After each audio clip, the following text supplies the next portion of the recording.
کئی سو امریکہ میں، دنیا میں جتنے تھنک ٹینک ہیں ان کا 27% حصہ امریکہ میں نمبر 1 پر ہے. ہر مضمون پر اس نے الگ الگ جماعتیں بنا رکھی ہیں رہنمائی کے لیے. چائنا نمبر 2 پر ہے. ایک بہت چھوٹا ناجائز ملک اس دنیا میں ہے، بہت چھوٹا سا جغرافیہ ہے، لیکن اس معاملے میں 3 نمبر پر ہے. اور اگر ہم اپنے عالم اسلام پر نظر ڈالیں 50-60 ممالک پر جو مشتمل ہے، تو یہ کہیں شمار و قطار میں نہیں آتے. ہم تعداد میں کم نہیں ہیں، ہمارے پاس وسائل کم نہیں ہیں، ہمارے پاس ممالک کی تعداد کم نہیں ہے،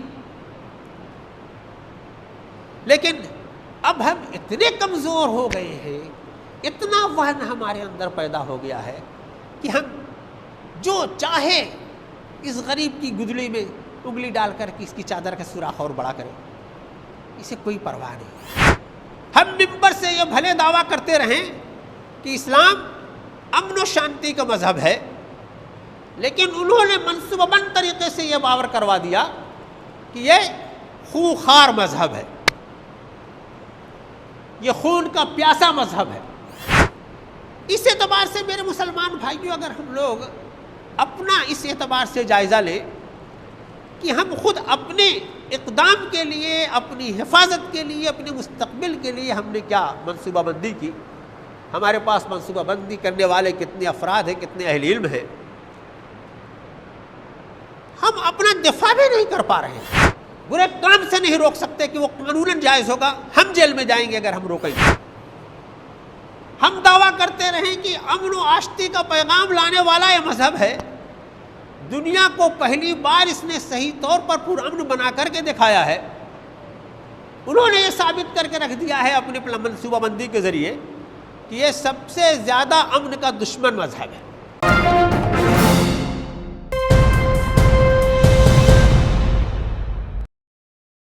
برادران اسلام،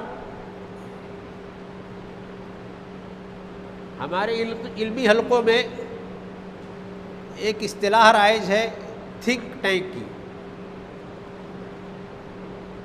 یہ تھنک ٹینک سوچنے سمجھنے والوں، پڑھنے لکھنے والوں کا ایسا گروہ ہوتا ہے جو اپنے مطالعہ سے، تحقیق سے، سروے سے اداروں کی، اقوام کی، حکومتوں کی رہنمائی کرتے ہیں. پچھلے دنوں میں اس کا رواج بہت بڑھا ہے. اب حکومتوں کا، اداروں کا، سیاسی پارٹیوں کا قریب قریب انہی کے اوپر انحصار ہے کہ وہ سوچ کر، پالیسی بنا کر، منصوبہ بنا کر لائحہ عمل دیتے ہیں اور یہ اقدام کرتے ہیں. لیکن یہ کوئی نہ نئی اصطلاح ہے، نہ اس زمانے کی ایجاد ہے. ہر زمانے میں جو پڑھے لکھے لوگ ہیں، بردبار لوگ ہیں، صاحب الرائے لوگ ہیں، ان سے لوگ رجوع کرتے رہے ہیں اور ان کے مشورے پر لوگ بھروسہ کرتے رہے ہیں. ورنہ اکبر کو بیربل کو وزیر بنانے کی کیا ضرورت پیش آتی؟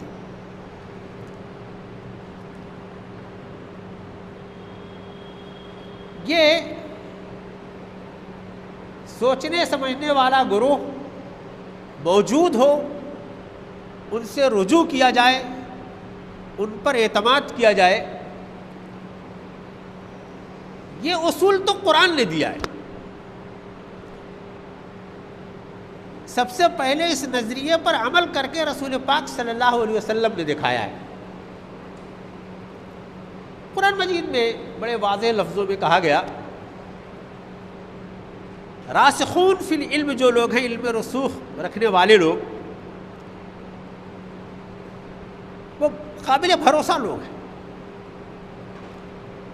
قرآن مجید میں انسانوں کو مخاطب کر کے کہا گیا کہ جہاں تمہاری اپنی عقل کام نہ کرے، اپنا علم کام نہ کرے، فَاسْأَلُوا أَهْلَ الذِّكْرِ إِن كُنتُمْ لَا تَعْلَمُونَ، جو اہل ذکر و فکر لوگ ہیں ان سے رجوع کرو. قرآن مجید نے کہا اور متعدد جگہوں پر کہا کہ یہ پڑھے لکھے لوگ، یہ زیرک لوگ، یہ دانا اور بینا لوگ اور جاہل دونوں برابر نہیں ہو سکتے. ان کا مرتبہ یہ ہے، ان کا کام یہ ہے کہ یہ قوموں کی رہنمائی کریں. ان آیات کی روشنی میں اگر رسول پاک صلی اللہ علیہ وسلم کی حیات طیبہ کا مطالعہ کیا جائے تو ان آیات کو صحیح روح کے ساتھ آپ نے سمجھا اور اپنے اسلامی معاشرے میں اس کی نظیریں قائم کی. حضرت ابن مسعود رضی اللہ تعالیٰ عنہ کو قرآن میں ٹرینڈ کیا اور لوگوں سے کہا کہ قرآن سیکھنا ہو تو ابن مسعود سے رجوع کرو، معاذ ابن جبل سے رجوع کرو. قرآن لکھنا سیکھنا ہو تو کعب ابن مالک سے رجوع کرو. مسائل اور مشکلات میں تم کو رہنمائی حاصل کرنی ہے، عمر اس کے ماہر ہیں، ان سے رجوع کرو. ابن عمر ماہر ہیں، ان سے رجوع کرو. میدان کارزار میں رہنمائی کی ضرورت ہے، مردانہ وار علم بڑھ کر کے لے کر کے بڑھنا ہے. حضرت علی کو دیکھو، نوجوانوں کی صلاحیتوں پر اعتماد کرنا ہے تو ابو بکر، عمر، علی، عثمان سارے اجلہ کے صحابہ کے ہوتے ہوئے بالکل نوجوان اسامہ کے ہاتھ میں علم بڑھا کر کے دیکھو. یہ جو مضمون میں پختہ لوگ، میدان میں پختہ لوگ، ان پر اعتماد کی نظیریں اللہ کے رسول صلی اللہ علیہ وسلم نے یہ قائم کی اور یہ ہمارا اپنا ورثہ ہے. جب تک اس ورثے کو مسلمان بہت مضبوطی سے اس نے پکڑے رکھا اور اسی نہج پر قوم کی تعمیر کی، جب تک اس کے قدم بہت تیزی سے آگے بڑھتے رہے. اور وہ ایک بڑی زرعی تاریخ ہے مسلمانوں کی. لیکن واقعہ یہ ہے کہ مسلمانوں کے اس ورثہ کو بعد کے ادوار میں یورپ نے اختیار کر لیا. انہی کی تعلیم، انہی کی تہذیب، انہی کی تحقیقات و اکتشافات پر اپنی جدید تہذیب کی بنیاد رکھی اور پھر یہ تھنک ٹینک بنانے کا کام انہوں نے خود سے کیا.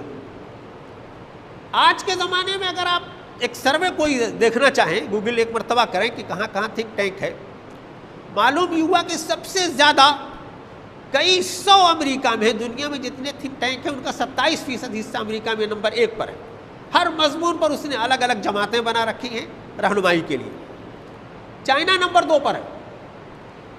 ایک بہت چھوٹا ناجائز ملک اس دنیا میں ہے، بہت چھوٹا سا جغرافیہ ہے، لیکن اس معاملے میں 3 نمبر پر ہے.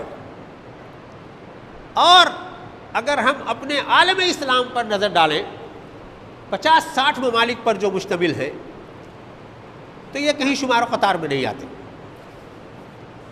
بڑی مشکل سے ایران اور ترکی کا نام لیا جاتا ہے کہ انہوں نے ان باتوں کا اہتمام کیا ہے. جو قومیں بیدار ہیں، ہوشیار ہیں، وہ اپنی ترقی کے لیے، اپنے مستقبل کے لیے منصوبہ بندی کرتی ہیں. تو نہ صرف یہ کہ اپنی ترقی اور مستقبل کے لیے منصوبہ بندی کرتی ہیں، بلکہ ان کی راہ میں جو لوگ رکاوٹ ہو سکتے ہیں، دشمن ہو سکتے ہیں، ان کو کمزور کرنے کے لیے بھی ان کا تھنک ٹینک کام کرتا ہے. ان کو کیسے کمزور کیا جائے؟ ہم لوگوں کا بحیثیت امت مسلمہ، بحیثیت حامل قرآن، بحیثیت وارث رسول صلی اللہ علیہ وسلم، 2 طرفہ چپیٹ ہے ہمارے اوپر. اول یہ کہ اگر ہم اپنے یہاں، اپنے ممالک میں، اپنی جماعتوں میں، اپنے اداروں میں، اپنی امت میں اس لحاظ سے اپنا جائزہ لیں کہ ہمارے پاس لائے عمل تیار کرنے والا تھنک ٹینک کتنا ہے، کتنا پاورفل ہے، کہاں کہاں اس کا اثر ہے. تو یہ تو ہم بہت کمزور ہیں ہی، ہمارے اوپر جو دوسرے تھنک ٹینک کا حملہ ہے وہ بہت شدید ہے، اس کا بھی ہم دفاع نہیں کر پا رہے ہیں. کس پہلو کو اٹھایا جائے؟ اسلام جو سراپا سلامتی ہے، دین رحمت ہے، دین امن ہے، دین عدل ہے، اور یہ صرف دعویٰ نہیں ہے، اس نے اپنے ان دعووں پر دنیا میں عمل کر کے دکھایا ہے۔ اس پورے دین کی تھنک ٹینک نے ایسی کی تیسی کر کے رکھ دی۔ ہم ممبر سے یہ بھلے دعویٰ کرتے رہیں کہ اسلام امن و شانتی کا مذہب ہے، لیکن انہوں نے منصوبہ بند طریقے سے یہ باور کروا دیا کہ یہ خونخوار مذہب ہے، یہ خون کا پیاسا مذہب ہے۔ ہم دعویٰ کرتے رہیں کہ امن و آشتی کا پیغام لانے والا یہ مذہب ہے، دنیا کو پہلی بار اس نے صحیح طور پر پرامن بنا کر کے دکھایا ہے۔ انہوں نے یہ ثابت کر کے رکھ دیا ہے اپنی منصوبہ بندی کے ذریعے کہ یہ سب سے زیادہ امن کا دشمن مذہب ہے۔ یہاں تک کہ وہ بنیادی دینی قدریں، اخلاقی قدریں سب کے نزدیک جن کی بڑی عزت ہے، ان کو بھی انہوں نے مذاق بنا کر کے رکھ دیا ہے۔ حیا، شرم، کئی لوگوں کو دوسروں کی بے حیائی اچھی لگتی ہوگی، لیکن دنیا میں ایسا کوئی آدمی نہیں ہے جسے اپنی ماں اور بہن کی بے حیائی اچھی لگتی ہو۔ حیا کی قدر اس کی نگاہ میں ہے۔ حیا ہے کیا چیز؟ حیا کا انسانی مزاج، انسانی دنیا میں اخلاق میں کیا مرتبہ ہے، لیکن انہوں نے اسلام کے نظام حیا کو بھی مذاق کا موضوع بنا دیا۔ برقع، پردہ، عورتوں کا حق تلف کرنا، چہار دیواری میں بند کر دینا، کیا کیا الزامات ہیں۔ اس اعتبار سے میرے مسلمان بھائیوں، اگر ہم لوگ اپنا اس اعتبار سے جائزہ لیں کہ ہم خود اپنے اقدام کے لیے، اپنی حفاظت کے لیے، اپنے مستقبل کے لیے ہم نے کیا منصوبہ بندی کی، ہمارے پاس منصوبہ بندی کرنے والے کتنے افراد ہیں، کتنے اہل علم ہیں، ہم اپنا دفاع بھی نہیں کر پا رہے ہیں، اپنے دین کا دفاع، اپنے قرآن کا دفاع، اپنے پیارے رسول صلی اللہ علیہ وسلم کا دفاع۔ یہ بات آپ لوگوں تک ضرور پہنچی ہوگی، جس قرآن کے بارے میں ہم لوگ یہ یقین رکھتے ہیں، دعویٰ کرتے ہیں کہ بے حد مامون محفوظ کتاب ہے، اس کا کوئی ایک حرف ادلا بدلا نہیں ہے، اس قرآن کے بارے میں آج بباغ دہل کہا جا رہا ہے کہ یہ غلط کتاب ہے، یہ ناقص کتاب ہے۔ اور اس بات کا جواب دینے والا، ایسے آدمی کا منہ بند کرنے والا ہمارے پاس کوئی نہیں۔ پیارے رسول صلی اللہ علیہ وسلم کی حیات طیبہ پر جو ریسرچ اور تحقیق ہوئی ہے، وہ سمجھدار آدمی تو یہ کہتا ہے کہ اس سے بڑا انسان کوئی دنیا میں پیدا نہیں ہوا، اس سے پاکیزہ سیرت رکھنے والا کوئی دنیا میں پیدا نہیں ہوا۔ لیکن یہ تھنک ٹینک اس پاکیزہ نبی، پاکیزہ صفات انسان کے بارے میں کیسی کیسی باتیں کہہ رہا ہے اور کیسے لوگوں کے ذہنوں کو گمراہ کر رہا ہے، اس کا جواب دینے والا ہمارے پاس نہیں۔ آئے روز ہمارے دینی احکام پر، دینی قدروں پر کے خلاف جو فیصلے آ رہے ہیں، پورا ہندوستان کے دارالافتاء اور علماء کی بڑی بڑی ٹیم بیٹھی رہ گئی، طلاق پر انہوں نے اپنی مرضی کا فیصلہ دے دیا۔ ایسے فیصلے اگر ابھی نہیں آئے ہیں تو کل کو آئیں گے کہ زنا پر کوئی قدغن نہیں ہے، لیونگ ریلیشن پر کسی طرح کی کوئی رکاوٹ نہیں ہے۔ ہم اپنے بچوں کو، اپنی بیٹیوں کو، اپنی بیویوں کو برے کام سے نہیں روک سکتے کہ وہ قانوناً جائز ہوگا، ہم جیل میں جائیں گے اگر ہم روکیں گے۔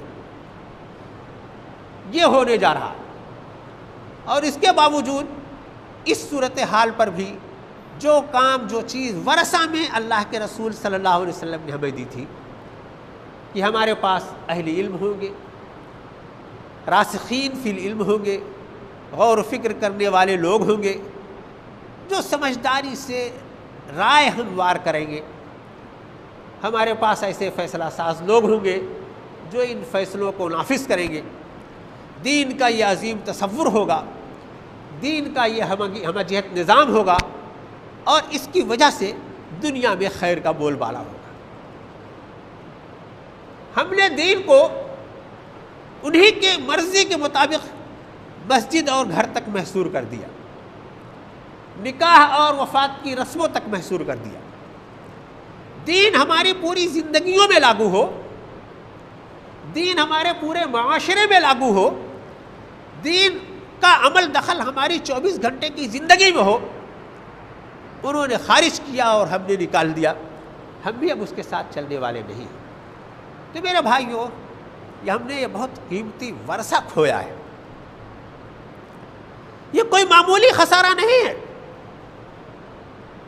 ہم تعداد میں کم نہیں ہیں، ہمارے پاس وسائل کم نہیں ہیں، ہمارے پاس ممالک کی تعداد کم نہیں ہے، لیکن اب ہم اتنے کمزور ہو گئے ہیں، اتنا وہن ہمارے اندر پیدا ہو گیا ہے کہ ہم جو چاہے اس غریب کی گدڑی میں انگلی ڈال کر کے اس کی چادر کا سوراخ اور بڑا کریں، اسے کوئی پرواہ نہیں۔ بہت بڑا خسارے کا ہم نے سودا کیا ہے میرے بھائیوں۔ یہ بات اگر علی گڑھ میں علی گڑھ مسلم یونیورسٹی کے دامن میں کھڑی ہو کر کے کہی جائے تو اس کی اور اہمیت بڑھ جاتی ہے کہ ہندوستان کے سبھی اہم خبروں کے لیے نیوز MX کو سبسکرائب کریں، ساتھ ہی بیل آئیکن کو ضرور دبائیں۔ لائک، شیئر، کمنٹ کرنا نہ بھولیں۔